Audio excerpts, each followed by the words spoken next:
Hey guys, welcome to the Reparenting Daily podcast, your daily guide for inner child healing. This podcast helps you establish a consistent reparenting routine and is divided into 3 sections. The first is a daily reading, the second is a discussion of the reading followed by suggested journal prompts, and the last section is a peaceful meditation for closing.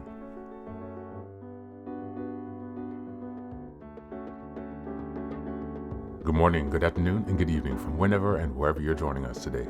I'm so glad that you're here as we continue on this journey of self-expansion and growth. If this is your first time, welcome. Before we dive in, a few quick reminders. Please like, share, and subscribe to this podcast on Apple Podcasts, Spotify, and YouTube. Your support here helps us spread the word, allowing us to continue to grow this community. Next, I'd like to introduce our Patreon group, where we have 3 weekly meetings. On Sunday, we have a meditation meeting. On Tuesdays, we have a book club meeting. And on Thursdays, we have open topic discussions. These meetings take place at 6 p.m. Eastern European time, so this is Paris, Amsterdam time. I'm also thrilled to introduce the Reparenting Daily Journal, which you can find on Amazon. This journal follows the exact theme of the podcast, so each week and each monthly theme and sub-theme, it provides you space to keep your notes and plenty of extra resources for each topic we discuss. It's a really great tool, and if you purchase it, you can join our 3 weekly meetings for free. Just send me an email and we'll get you linked into that. Next, I'd like to announce another creative project I've had, which is a 3-volume series entitled Fairy Tales for Reparenting. Now, you might think, yeah, we're a bit old, fairy tales are a bit fluffy, so why fairy tales exactly?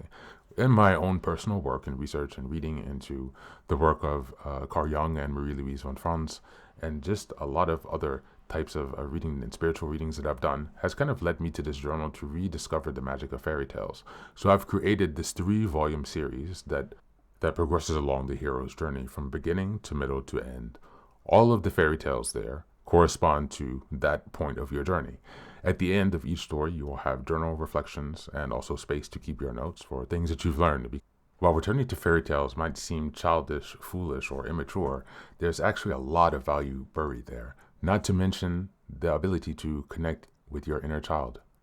These books are filled with fairy tales that you might know, and also some from around the world that might be new for you. So you can look forward to something exciting and a new way to connect with your inner child and to work on your inner child healing if you like. All of these books are available on Amazon, so go ahead and take a look to support this project. Your help here really means a lot. Reparenting is a journey of growth, iterative change, and continuous improvement. Much like nurturing the bonsai tree, it requires patience, care, consistency, and attention. Thanks for being here and for supporting this work, and also for committing on your journey of self-expansion. Now, without further ado, let's dive into today's practice. Today's reading is an article entitled Knowing Who You Are, The Importance of Embracing Your Identity. It's by Challenging Minds, LLC. Just as a reminder, we're in June, and the theme for this month is Cultivating Self-Worth and Self-Love. We're in week 4, which is June 22nd until the 30th, and the theme for this week is Celebrating Your Uniqueness. Understanding and owning your unique identity has never been more crucial in a world bustling with diverse cultures, opinions, and styles. Our identities define how we see ourselves and influence how we present ourselves to the world. Yet, for many, there's a frequent disconnect between the essence of who they are and the persona they share with the world. This divide often stems from external pressures, societal norms, expectations from loved ones, or even portrayals in media. But what happens when we strip back these layers and truly get to the heart of our identity? The complexity of identity. Identity is not static. It's multifaceted, evolving narrative, unique to everyone. It encompasses not just the basics like our names and places of birth, but also the values we hold, the passions that drive us, and the experiences that shape us. However, the nuances of identity often go unexplored.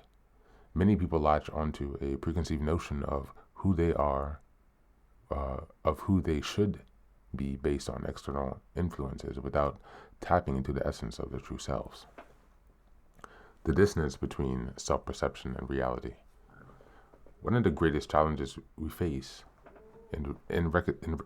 is reconciling who we think we are, often a reflection that social circles, our roles, and our societal expectations with who we genuinely are at our core. This dissonance can lead to feelings of dissatisfaction and unrest as we struggle to fit into a mold that doesn't quite accommodate our true self. embarking on the journey of self-discovery. Acceptance is the first step. The road to self-discovery starts with acceptance. Accepting that your identity may not be a mirror image of expectations set by those around you is pivotal. It's about finding the courage to question these imposed identities and reflect on what truly resonates with your inner self. Understanding your truest identity. Your truest identity is a confluence of your passions, values, quirks, and dreams. It's found in what makes your eyes light up, what causes that fire in your belly, and what brings you peace at the end of the day.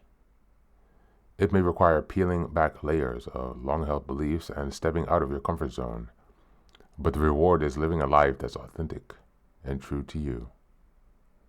Living authentically. When you align your actions with your true identity, you pave the way for a life that is authentic and self-empowering. That doesn't mean you won't face challenges or doubt. It means you'll be better equipped to handle them, grounded in the stability and peace that come from knowing who you truly are. The power of authenticity. Living authentically can transform not just how you view yourself, but how you engage with the world. It allows you to forge deeper, more meaningful relationships built on the foundation of genuine interaction. Pursue passion projects and careers paths that align more with your core values and bring you fulfillment. And navigating life's challenges with resilience as you're no longer bogged down by the weight of pretense and expectation. Final thoughts. Embracing your true identity is akin to setting your soul free. It's a declaration that you are not merely a reflection of external expectations, but a vibrant tapestry of your experiences, beliefs, and dreams. The exploration of self is not a destination, but a continuous journey, one that is rich with growth, discovery, and an unwavering sense of peace. Remember, the most empowering thing you can do for yourself is to be authentic. It's the words of the most famous playwright, William Shakespeare. To thine own self be true. Use this as your guide to unearth your truest identity. Forge a path that resonates with your essence, and ultimately, know genuine stability and peace.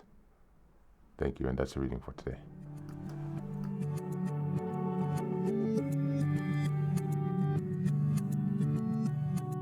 Welcome back. This reading aligns with the reparenting journey, and this week's theme is celebrating your uniqueness. Reparenting is about undoing the false identity we were forced to adopt to survive dysfunctional environments.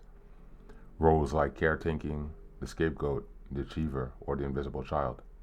Many of us never learned who we really are because we were too busy adapting to what others wanted us to be. This piece invites us to reclaim our identity by embracing what's true rather than what's expected. It reminds us that authenticity isn't found in performing for love or approval, but by stripping back the layers of social conditioning and reconnecting with the parts of us that feel most alive. Our passions, values, quirks, and longings.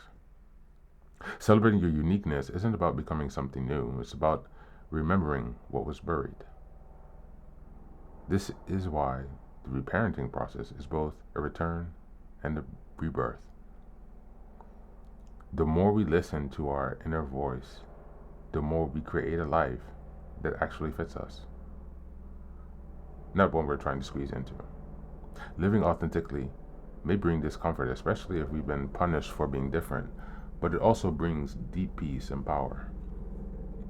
When you stop pretending and stop showing up as yourself, you become a safe home for your inner child. That is the heart of reparenting, becoming the loving, accepting, and curious parent you've always needed. As we go into the journal prompts today, number 1, what parts of your identity feel most authentic to you, and which feel like they were shaped by pressure or survival? Number 2, when do you feel most yourself? And what are you doing? With whom? And how does your body feel when you're engaged in these activities? And number 3, what would it look like to live 1 week fully as your true self? What would change? What would stay the same? That's it for today. As always, thanks for being here. Take care of yourself and please do be well.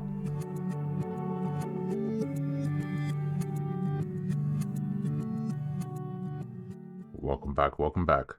Now, this is the third and final section of the daily podcast. This is your silent meditation. Please go ahead and find a space where you can be comfortable and undisturbed, where you can relax and spend some time with yourself for this 10-minute silent meditation. You can choose to be sitting, standing, lying down, or in whatever position makes you comfortable today. Take a moment to simply be with yourself. Focus on your breath and gently connect with each part of your body. If thoughts arise, don't let them overwhelm you. Just observe them without attachment. Imagine them as leaves drifting down atop a river, passing by without needing your engagement. Stay present, grounded, and open to this moment, no matter what time you are listening and practicing this meditation. Namaste.